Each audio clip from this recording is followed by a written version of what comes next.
नमस्कार साथियों, आप देख रहे हैं यूपी मीडिया। आइए जानते हैं उत्तर प्रदेश की दिन भर की ताजा और बड़ी खबरें। आज की पहली खबर हलाल सर्टिफिकेशन पर लखनऊ में दर्ज हुआ था। पहला केस सीएम योगी के गोरखपुर में हलाल पर दिए भाषण के बाद यह शब्द चर्चा का विषय बन चुका है। बता दें कि हलाल सर्टिफिकेशन के खिलाफ लखनऊ में देश का पहला केस दर्ज किया गया था। इसमें 4 के खिलाफ चार्जशीट भी दाखिल की गई थी। हालांकि उस दर्ज मामले में एसटीएफ अब भी जाँच कर रही है। दरअसल सीएम योगी ने हाल ही में राष्ट्रीय स्वयंसेवक संघ आरएसएस के शताब्दी वर्ष के प्रोग्राम में कहा कि आप जब कोई सामान खरीदिए तो उसमें देखिए हलाल सर्टिफाइड तो नहीं लिखा हुआ है। हमने यूपी में इसे बैन किया है। अब साबुन, कपड़े, दिया सलाई का भी हलाल होने लगा है। अखिलेश और शिवपाल के बीच सब कुछ ठीक नहीं। सपा ने शुक्रवार को बिहार विधानसभा चुनाव के लिए 20 स्टार प्रचारकों की लिस्ट जारी की। हालांकि इसमें शिवपाल यादव और राम गोपाल यादव का नाम शामिल नहीं था। दोनों पार्टी अध्यक्ष अखिलेश यादव के चाचा हैं। सपा प्रवक्ता राजेंद्र चौधरी ने इसे दोनों नेताओं का खुद का फैसला बताया। लेकिन एक बार सियासी गलियारे में चर्चा शुरू हुई है कि क्या अखिलेश और उनके चाचा शिवपाल के बीच सब कुछ ठीक है, क्योंकि बीते दिनों मुलायम सिंह यादव की पुण्यतिथि पर सैफई में दोनों नेताओं के बीच दूरी साफ दिखी थी।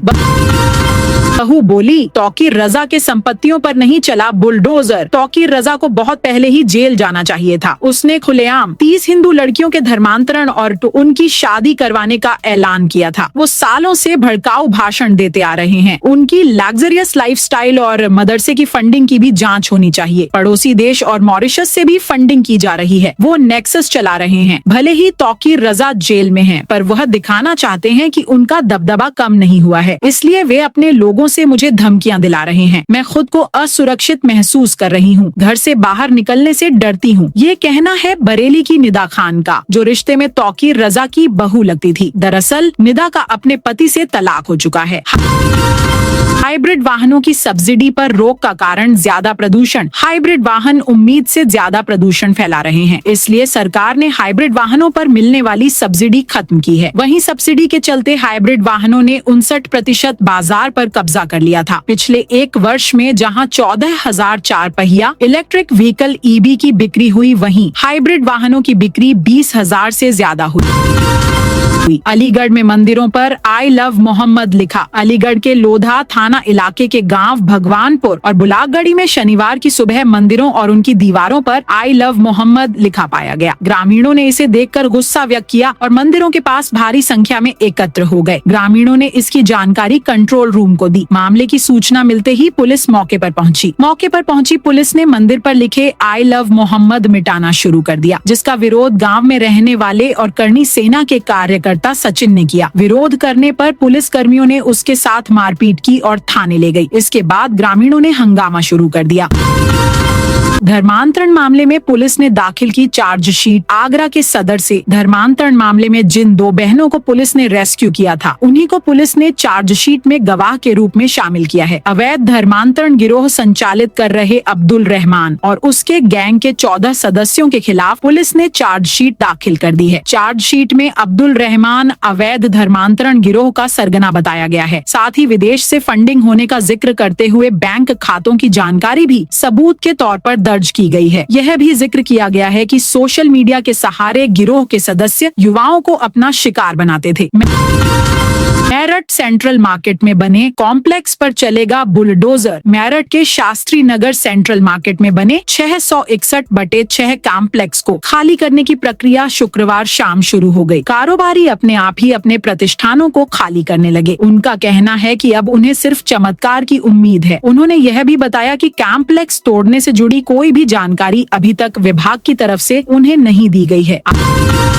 आगरा नगर निगम सड़क पर घूमने वाले पशुओं पर सख्त। आगरा नगर निगम सड़क पर घूमने वाले गाय भैंस पर सख्त हो गया है। विशेष अभियान चलाकर सड़कों पर घूमने वाले पशुओं को पकड़ा जा रहा है। यदि नगर निगम की टीम इन्हें ले गई तो गाय भैंस के मालिकों को इन्हें छुड़ाने के लिए अपनी जेब ढीली करनी होगी। इतना जुर्माना लगेगा, पशु कल्याण अधिकारी डॉक्टर अजय कुमार सिंह ने बताया। गाय को छोड़ने पर 2,000 रुपए और भैंस पर 8,000 रुपए का जुर्माना लगेगा। इसके अलावा गौशाला में रखे जाने पर गाय के लिए 200 रुपए प्रतिदिन और भैंस के लिए 300 रुपए प्रतिदिन खुराक राशि भी वसूली जाएगी।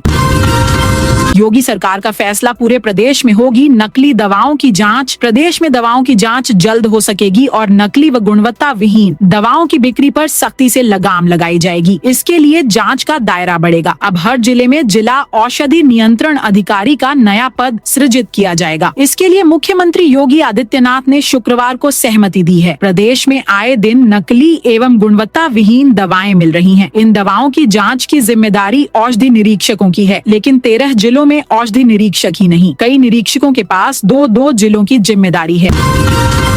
योगी का 2 दिन का दिल्ली दौरा। यूपी के सीएम योगी आदित्यनाथ आज दिल्ली दौरे जाएंगे। इस दौरान वे प्रधानमंत्री नरेंद्र मोदी, गृह मंत्री अमित शाह और रक्षा मंत्री राजनाथ सिंह से मुलाकात कर सकते हैं। सूत्रों के अनुसार सीएम योगी इन नेताओं को जेवर एयरपोर्ट के लोकार्पण और निर्माण कार्य का निमंत्रण देंगे। साथ ही बिहार विधानसभा चुनाव को लेकर भी चर्चा की संभावना है। जन्म या मृत्यु प्रमाण पत्र में हो जाए कोई गलती, जन्म और मृत्यु प्रमाण पत्र बनवाने के दौरान हुई गलती को सुधरवाने के लिए अब नगर निगम कार्यालय के चक्कर नहीं लगाने पड़ेंगे। ऑनलाइन आवेदन कर प्रमाण पत्र में संशोधन कराया जा सकेगा। निगम ने प्रमाण पत्र के लिए आवेदन करने वाले पोर्टल पर ही अब संशोधन की सुविधा भी शुरू कर दी है। निगम ने लोगों की सुविधा के लिए घर बैठे जन्म मृत्यु प्रमाण पत्र के आवेदन के लिए ऑनलाइन पोर्टल शुरू किया था। हालांकि इस पोर्टल पर सिर्फ नए प्रमाण पत्र के लिए आवेदन करने की ही सुविधा थी। अगर प्रमाण पत्र में किसी तरह की गलती हो तो उसे दुरुस्त कराने के लिए लोगों को निगम कार्यालय के चक्कर काटने पड़ते थे। छठ महापर्व पर पूर्वांचल बिहार जाने वाली ट्रेनें फुल। छठ के लिए पूर्वांचल व बिहार जाने वाले यात्रियों का कारवां शनिवार से रेलवे स्टेशनों व बस अड्डों पर उमड़ेगा। ऐसे में ट्रेनों की वेटिंग यात्रियों के लिए मुसीबत बनी हुई है। लखनऊ से पटना जाने वाली वंदे भारत एक्सप्रेस की चेयर कार में शनिवार को 120 वेटिंग है। कुंभ एक्सप्रेस में रिग्रेट है। श्रमजीवी एक्सप्रेस की स्लीपर में 25, थर्ड एसी में 33 वेटिंग चल रही है। लखनऊ जंक्शन पाटलिपुत्र एक्सप्रेस की चेयर कार में 32 वेटिंग चल रही है। पंजाब मेल फरक्का एक्सप्रेस में भी वेटिंग है। स्पेशल ट्रेनें भी फुल चल रही हैं। 59,000 शिक्षक भर्ती अभ्यर्थियों ने शिक्षा मंत्री का आवास घेरा। लखनऊ में 59,000 शिक्षक भर्ती अभ्यर्थियों ने बेसिक शिक्षा मंत्री संदीप सिंह के आवास का घेराव किया है। अभ्यर्थी शिक्षा मंत्री से मिलने की मांग कर रहे हैं। योगी बाबा न्याय करो, सुप्रीम कोर्ट में पैरवी करो का नारा लगा रहे हैं। मौके पर बड़ी संख्या में पुलिस और पीएसी बल तैनात है। प्रदर्शनकारियों का आरोप है कि सुप्रीम कोर्ट में सरकार की लचर पैरवी की वजह से उन्हें नियुक्ति नहीं मिल पा रही है। पिछले 5 वर्षों से रोजगार के लिए संघर्ष कर रहे हैं, उन्हें नौकरी दी जाए। प्रदर्शन में प्रदेश भर के महिला और पुरुष अभ्यर्थी शामिल हैं। युवाओं के लिए अग्निवीर बनने का बड़ा मौका। बरेली स्थित जाट रेजिमेंटल सेंटर में यूनिट हेडक्वार्टर कोटा के तहत अग्निवीर भर्ती रैली 8 दिसंबर से शुरू होगी। भर्ती 16 दिसंबर तक चलेगी। शुक्रवार को मध्य कमान प्रशासन ने भर्ती रैली का शेड्यूल जारी किया। लखनऊ के अभ्यर्थियों की रैली 11 दिसंबर को होगी।